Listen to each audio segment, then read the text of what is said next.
Pura-pura kuat, penampilan selebgram Na Dae-hoon pada sidang cerai perdana di Pengadilan Agama Jakarta Selatan kemarin mencuri perhatian publik.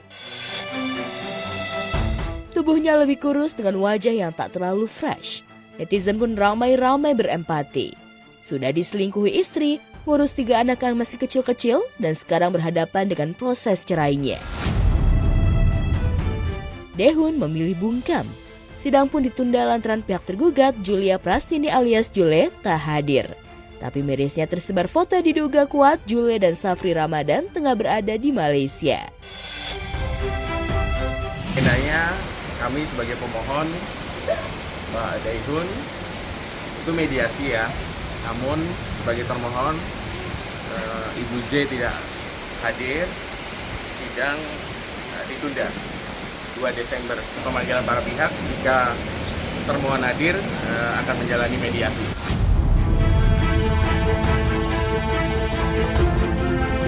Meski mediasi masih akan dilakukan, tapi Dae-hoon sepertinya ogah kembali bersama Jule pasca perselingkuhannya terbongkar.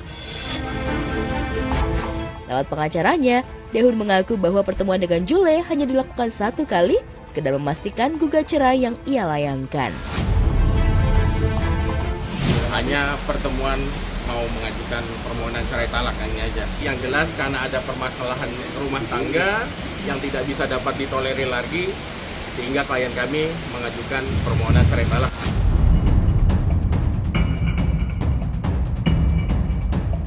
Menikah pada 2021 dan jadi pasangan muda yang banyak digandrungi, ternyata berujung jadi badai yang paling mengguncang. Padahal awal kisah, Julia dan Dae-hoon sama-sama ngebet ingin nikah di usia muda. Maka dia yang nanya, kamu mau nikah sama aku nggak gitu? Aku tuh kayak udah capek dengan yang hubungan-hubungan yang pacaran gitu kan nggak ada sisanya ya. Kalau kita misalnya aku 10 tahun pacaran nih, nah tapi aku putus kan nggak ada sisanya. Nikah, aku nggak mau buang-buang waktu. Aku mau nikah. Jadi tuh ada hubungan yang jelas, ada yang orang yang benar-benar percaya aku.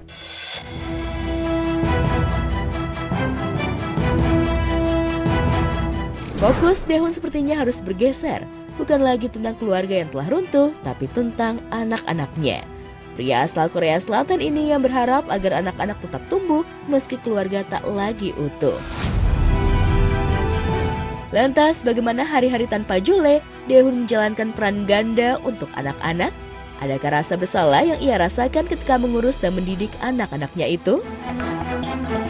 Saya tuh terapkan hidup saya, yang apa yang saya rasakan dulu, dan dari situ bikin revisi terus. Jadi ya sekarang juga lagi revisi. Saya paling takut itu kalau cara parenting saya salah, apa yang saya kasih itu kalau ternyata itu salah gimana ya? Nah itu nanti ngaruh ke hidup anak saya tuh gimana ya? Itu yang paling takut sih.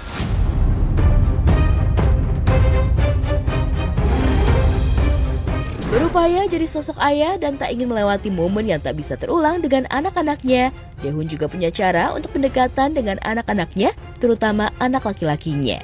Ini seolah kode bahwa anak laki-lakinya harus kuat seperti ayahnya. Makanya kamu harus kuat. Semua orang bakal judge kamu sebelum kenal kamu. Nah kalau gitu kamu harus gimana? Kamu harus lebih kuat, kamu harus lebih benar, kamu harus lebih sopan. Jadi pokoknya kamu harus lebih flawless.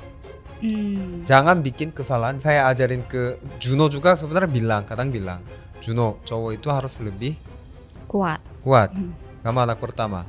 Nah, ada ngomong juga, tapi saya nggak larang kayak kamu jangan nangis. Itu enggak sih.